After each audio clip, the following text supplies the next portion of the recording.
Dneska som sa rozhodol spraviť výnimku, keďže tých informácií je naozaj dosť a nikto nevie, čo sa bude diať do konca týždňa. Keďže vás nechcem unaviť dlhým videom koncom týždňa, tak si dáme prvú polovicu dneska.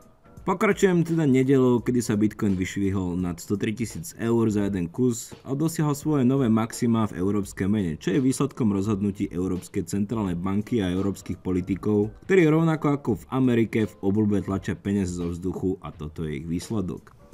Trumpov memecoin a hype okolo neho prinútil množstvo burs zalistovať a sprístupniť tradovanie na paku. A tak ako sme to videli pri Bitcoine a ďalších altoch, burzy si s market makermi prišli na svoje a pobrali likviditu, kde sa dalo, respektíve polikvidovali všetko, čo sa dalo a masívne sa na tom nahrabali. Pre burzy je to len výhra, integrujú meme token prezidenta, aby mu vliezli do zadnice a ešte sa pritom klasicky ako pri každom hype masívne nabalia. Objavili sa aj takéto tweety, ktoré hneď začali vypočítavať, ako Trump zbohatol a ako ďaleko musí jeho token zájsť, aby preskočil Elona. Veľmi zavádzajúce slova, keďže tento token má okolo $700 miliónov likvidity, čo je maximum, ktoré sa dá vyextrahovať pri kompletnom vypredaji. Zjednodušene povedané, tokeny môžu mať hodnotu dokopy cez $7 miliard, ale ak Trump drží 80% supply, tak vykešovať môže maximálne 700 mega, čím by poslal token na nulu. Bláznivá nedeľa pokračovala aj naďalej, keď sa Trumpov tým rozhodol po úspechu spustiť aj meme token prvej dámy Melanie, ktorý momentálne sedí na polmiliardovej marke kapitalizácii, ale s oveľa lepšou likviditou $247 miliónov. Melania má pomer 1:2 likvidita market cap a Trump 1:11, čiže z technického hľadiska je Melania meme token likvidnejší, ale to sú pravdepodobne čísla, ktoré nikoho nezaujímajú. V pondelok si zase niekto nabalil kapsy, keď stiahol Bitcoin o $6,000 nadol a burzy vďaka tomu zhodou náhod museli aj napriek veľkej neochote a súcitu s tradermi zlikvidovať $1 miliardu v leverage pozíciách. V rovnaký deň naskončil na Trump hype aj Robinhood, ktorý zalistoval prezidentské memečko na ich platformu. Pekne chlapci, čím hlbšie, tým lepšie. Ak ide o to, ako vníma Trump svoje meme token, tak tu sa musím na chvíľu zastaviť, asi je lepšie pustiť si jeho vyjadrenie. Do you intend to continue selling products that benefit yourself personally while you're president? Well, I don't know if it benefited. I don't know where it is. I don't know much about it other than I launched it. I heard it was very successful. I haven't checked it. Where is it today? You made a lot of money, sir. How much? Several $billion, it seems like, in the last several days. Several billion? That's peanuts for these guys. K tomu len dodám, že Trump nie je kryptoinvestor ako my, čo pozeráme na portfólia, ktoré majú ovplyvniť chod nášho života. Trump jednoducho povolil svojmu týmu spustiť token s podmienkou, že to musí mať úspech, a ak sa začnú ozývať hlasy o nespokojnosti, tak svojmu týmu jednoducho nakáže, nech skúpia supply a vytlačia token nahor. Americký prezident si nemusí budovať reputáciu, respektíve nebude riskovať jej stratu s nejakým meme tokenom, na to netreba zabúdať. Trumpova World Liberty Finance sa v pozadí rozhodla, že symboliku 47. prezidenta reflektuje aj do ich portfólia a zakúpila Ethereum, Chainlink, Tron a AV, každý z nich po $4,7 milióna a pridali aj Ethenu za $470,000. A ja sa pýtam sám seba, prečo tak trochária a prečo už nemohli naladovať každý token aspoň zo 47 mega. Každopádne tu máme tokeny, ktoré štosuje prezident a ktoré dostanú pravdepodobne ochrannú ruku aj od amerického governmentu. Je tam síce aj Tron, čo ma núti chytať za hlavu, ale čert to viem. Tento tweet som vám ukázal aj minulý týždeň, kde sme aj napriek brutálnemu rastu videli negatívny funding Solany, čiže masívne shortovanie, kde boli len dve možnosti. Niekto vie, kde ten trh pôjde, alebo ten niekto bude masívne zlikvidovaný a short squeeze pošle Solanu nahor.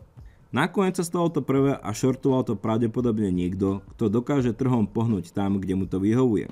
Fakt je taký, že dlhodobo ovplyvňuje trh demand and supply, ale krátkodobo sú to ľudia v pozadí, ale také je krypto kruté a zároveň fantastické. Za posledné roky som sa stal veľkým fanúšikom DeFi a veľkým odporcom burs a má to svoje opodstatnenie. Nejedenkrát sme zažili, že DEXy fungovali bez problémov, ale centralizované burzy jednoducho nedokázali vďaka svojim manipulatívnym taktikám stíhať s nečakaným hypom. A opäť sa potvrdzujú moje slova, že na centralizovaných burzách nie sú až tak košer, ako sa snažia odprezentovať. Niektorí užívateľe neboli schopní vyťahnuť Solanu z Coinbase až 9 hodín a to nemá nič spoločné so Solana blockchainom. Coinbase robí niečo nekalé, keďže Solana blockchain funguje bez problémov. Posielanie Solany či iných tokenov na blockchaine trvá 2 či 3 sekundy, ale z nejakého záhadného dôvodu to Coinbase trvá hodiny. Myslím, že je na mieste sa pýtať, aké bezpečné sú tieto burzy a ako im majú ľudia dôverovať, keď si z nich nedokážu vybrať vlastné aktíva. Predstavte si, že prídete do bankomatu, kde si idete vybrať vlastné prachy, zadáte PIN, potvrdíte výber a na displeji vám vybehne prídite za 9 hodín a peniaze vám dáme až po uplynutí tejto doby. Veľký red flag a asi budem musieť prísť s videom, ako používať DEXy, keďže tieto machinácie sú mi proti srsti. Tweetov o neschopnosti výberu Solany z Coinbase bolo naozaj veľa a je na každom z vás zvážiť, či chce dôverovať inštitúcii, ktorá vám nechce dať vaše krypto. Tu zdieľam ďalšieho spokojného zákazníka, ktorý nebol schopný ani kúpiť, ani predať a ani poslať. A tu ďalšieho, ktorého účet je obmedzený už vyše mesiaca a toto je len pár z mnoha ďalších tweetov, ktoré som zaznamenal na X za posledné obdobie. Tu ma celkom pobavila konkurencia, keďže americká Kraken burza problémy so Solanou vôbec nemala, čiže opäť dôkaz, že Coinbase robí niečo nekalé a nepoukazovali na to iba užívateľia, ale aj samotná konkurencia. V pondelok sa opäť ozval seller, ktorý naštosoval 11 000 bitcoinov za 1,1 miliardy dolárov, čo je 1000-krát viac ako Taliani z predošlého videa, ale netreba na nich nadávať. Taliani sa držia pravidla, pomaly ďalej zajdeš. Som zvedavý, kedy sa rozhodne vyštartovať slovenský či český vlak, ale to asi ešte nejakú tú dobu potrvá. V našich krajinách najprv musia počkať, keď to podrastie, lebo my radi nakupujeme drahšie ako v okolitých krajinách. Hype a FOMO má svoje výhody, ale aj nevýhody, o čom sa v útorok presvedčil aj Cointelegraph, ktorí zdieľali meme token z Trumpovej rodiny, tentokrát jeho syna Barona. Clickbait a magnet na čítanie či rýchly zisk spôsobil to, že skamer poslal token na 400 mega a potom vykešoval, čo spôsobilo pád na 24 miliónov dolárov. Cointelegraph tieto tweety vymazal, ale už bolo po funuse. V tomto období bude podľa mňa mnoho tokenov, ktoré budú spustené a oberú ľudí o veľké prachy, takže bude asi lepšie pozerať sa na tento chaos z tribúny s pukancami v ruke. V priebehu posledného týždňa sa ozval aj Peter Schiff, ktorého Bitcoin nezaujíma a nezožiera tak veľmi, že sa k nemu musí neustále vyjadrovať a svojimi názormi zo seba robí akurát tak hlupáka. Každopádne v roku 2019 nám povedal, že môžeme iba snívať o 100 litroch za jeden bitcoin a stalo sa. Teraz sa opäť ozval a svoj target kvôli momentálnej situácii musel upraviť na 1 milión a naznačil trajektóriu, ktorou sa bitcoin bude v budúcnosti poberať. Je jedno, či sa vám bitcoin páči alebo nie. Nikto nedokáže zmeniť jeho smerovanie a je jedno, či ste investor alebo politik. Bitcoin je príliš dobre navrhnutý na to, aby podľahol individuálnemu hejtu. V útorok sa opäť ozvali z MicroStrategy, kde zvýšia množstvo akcií z 330 miliónov na 10,3 miliardy, čo povolili sami akcionári a čo vytvorí sellerovi obrovské okno na získavanie ďalších miliard na skupovanie Bitcoinu. Toto je pre sellera a MicroStrategy obrovský úspech, keďže sa mu podarilo presvedčiť akcionárov o svojom pláne, vďaka ktorému získa obrovské miliardy. Mám taký pocit, že seller robí čo sa len dá a chce jednoducho spraviť frontrunning americkým Bitcoin rezervám. Viem, že sa hovorí o systémovom risku, ak ide o MicroStrategy, ale málo kto si uvedomuje, čo spôsobia strategické Bitcoin rezervy v USA. Ak to mám povedať v jednoduchosti, odklepnutím Bitcoin rezerv bude znamenať garanciu, že Bitcoin neklesne pod určité úrovne, pri ktorých by sa seller začal výrazne potiť. Americké spoločnosti budú mať podľa mňa v najbližšie obdobie vydláždenú cestu k úspechu a USDC stablecoin z Ameriky rovnako poukazuje na to, že Trumpova administratíva nebude stať v rozmachu, ale práve naopak bude ich podporovať.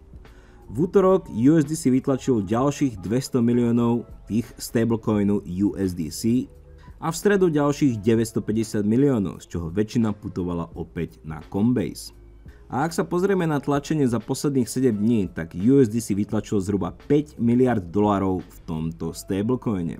Pre porovnanie Tether pridal za rovnaké obdobie okolo 1,3 miliardy stablecoinov do systému. V útorok sme mohli zhliadnúť ďalší efekt ETF-iek, ktoré čakajú na odklepnutie, kde sa najviac spomína Solana a XRP, takže je očividné, že sú na ťahu ďalšie alty, ktoré za Genslera jednoducho nemohli byť odklepnuté, ale Gensler je už vonku a kryptomania Wall Streetu môže aj naďalej pokračovať.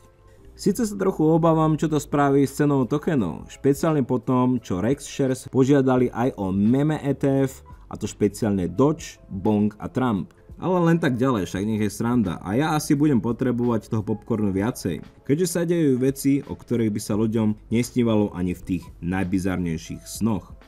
Momentálne to vyzerá tak, že okrem federálnych Bitcoin rezerv budú spustené aj tie na štátnej úrovni, kde je to už celkom v pohybe v 11 z 50 štátov a ďalšie sa budú pridávať. A nakoniec tu máme sľub, ktorý Trump dodržal, ak ide o prezidentský pardon Rossovi Ulbrichtovi, ktorý dostal 40 rokov plus 2 doživotia za vytvorenie Silk Road 12 rokov dozadu.